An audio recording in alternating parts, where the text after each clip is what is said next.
Hello hi friends, ఈరోజు Saturday special మా ఇంట్లో ఏం చేసుకున్నామో చూద్దామా. బీరకాయ పెసరపప్పు, ఇంకా అల్చింతకాయ, దీన్నే కూర బెబ్బరకాయ అని కూడా అంటారండి. కొత్తిమీర పచ్చడి,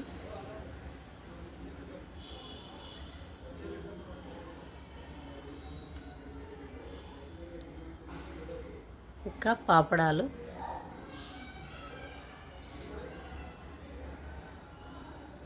ఇంకా వేడి వేడి రైస్,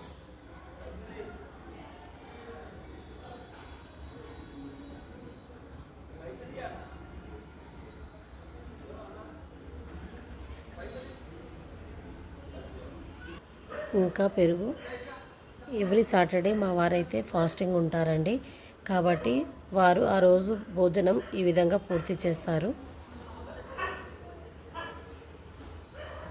భోజనం అయితే చాలా బాగుందంటండి. మీకు నచ్చితే లైక్ చేయండి, షేర్ చేయండి, ప్లీజ్ సబ్స్క్రైబ్ చేయండి.